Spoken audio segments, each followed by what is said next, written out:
good news is she was drinking vodka. This scene always frustrated me personally in doing it. I always felt, and it's unfortunate because I think we take the beating because of production and because of the day you already mentioned how difficult it was. Nothing to do with quality, just low budget filmmaking.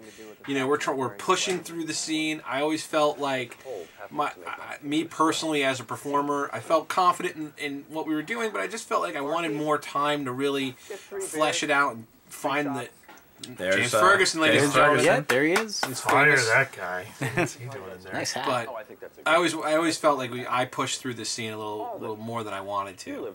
Well, this was a tricky day again because we shot the first half of that scene, which was the bar with Tom and Molly, and then the second half of the bar scene, which is you three guys. This was all one day, and because we found out we had run out of money, you know, our on the production side of things, our heads were not in the game as much as they should have been. Yeah, it was a tough day, and that's low budget filmmaking. You know, But that's all it is. See, again, from just sort of being the co-writer, not really being on set that much, and seeing a lot of the stuff when it, you know, for the first edit, I thought this was a very well done scene. You know, those who don't know what's behind.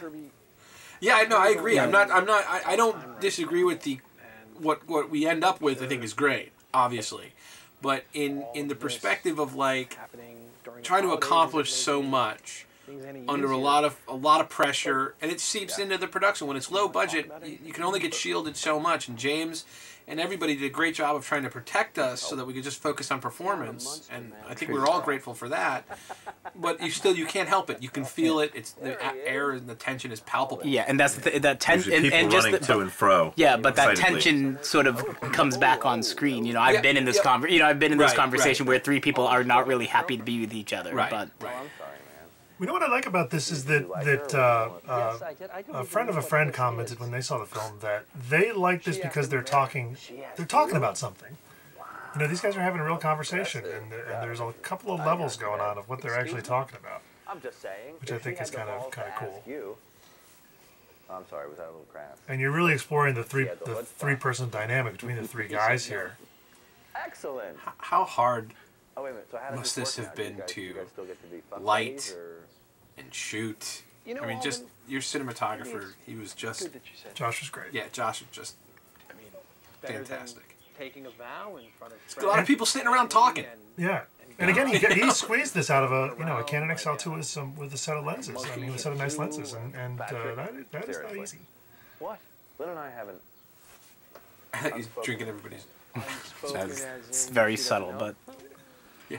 I mean, Lynn doesn't mind you, using your father's funeral as an opportunity for you to... We had some sound issues, too, in the scene. We had to sort of dance around. Covering the florist in whipped cream and strawberries? Who the hell do you think you are? You know, you're a hell of a person to be lecturing somebody on what's righteous and what isn't. You know that? Evil Kirby. Yeah. I mean, at least my sins are forgivable. I like that turn. You know, a couple of Marys on the map, boom, and the This is actually based on a friend of mine who I probably shouldn't say, lest he ever... but he's nameless? Just one of the most awesome people in the world, but was not born with the gene of realizing, and it's not evil, just was not born with the gene of consideration. Just... No, I'm sorry, not a florist. Never had empathy. Just doesn't have empathy. Doesn't know. Oh, I didn't know that was your child I was walking on. You know, like, no filter. Yeah, at all. No ability to know. Oh, I'd be. But if you were to call him on it, he literally would be like, oh my God, I didn't know that I was doing that. You know. On the road. Yeah. Come on, it's early. Let's do something fun. We need to seriously reevaluate your definition of fun. Okay, so now we're back in Rhode Island, and there's just two things I want to comment on in this next section. One is that because of the snowstorm we talked about earlier, we were set to shoot at a different farm, and the snow scrubbed that plan, and we had to find a second place to shoot. The nice thing about the second place we got, which was a farm in Portsmouth, Rhode Island, just north of Newport, was that it afforded us a lot of really nice sort of visuals and vistas like this. I mean, you've got the trees behind the guys, and it also gives us a lot of opportunities to frame the three guys. We always wanted to put Paul between the other two guys, so he was being sort of pulled in both directions at the same time, and he could never quite find his own center. The other problem we ran into in this section is that we had a lot of we lost a lot of the sound. It's the Pilchard farm. And we had to ADR tough a sound bunch of day. this. Which way's north? Which, if you can avoid ADR, you should. We encourage it. Right next to This, I believe, was actually the last day of shooting in Rhode Island. Of the 4 as day. well, yeah. Yeah. Jim's over that way. I just love that. Look at the trees, and you got the little snow, and We have to get out of here. I love this shot too. Why? Josh came up with this shot. He calls it the Lawrence of Arabia shot. Remember? And I know it sounds pretentious, but we actually did watch Lawrence of Arabia before we shot this film. What's the football? I'll tell you in the car. Supposedly. Not Because when you're looking for, you know, small, intimate, character-driven films, Lawrence of Arabia springs to mind. somebody who knows somebody. Can I have the keys, please? No. What's the goddamn football incident? Okay. I also love this. Patrick is just stuck between the two guys, During football practice, they were working being on pulled in both directions. supposedly. I love that. Again, just I like A that lot they've of subtle clicked stuff. right back to being teenagers. At this point, they have become 15 years old. They don't have etiquette very well. They've kind of A little while later, while they're running the scrimmage, right?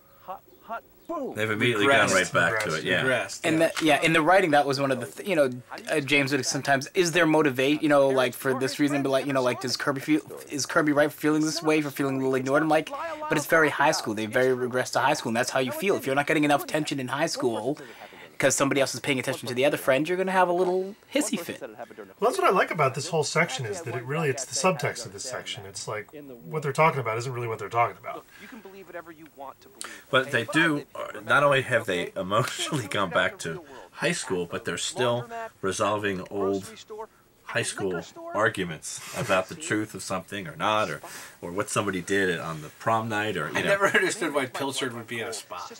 I really never did. But, And I think that what he's done is, yeah. I think what he's doing, he's completely lying about that and trying to get out of there. That's how I played it. Written on my desk in the English room. My desk had the word nipple written at least 10 But it's times. almost like they're also grasping. They're all these characters, each in their own way, are sort of hit a place of frustration in their lives, and they're really sort of grasping at this moment.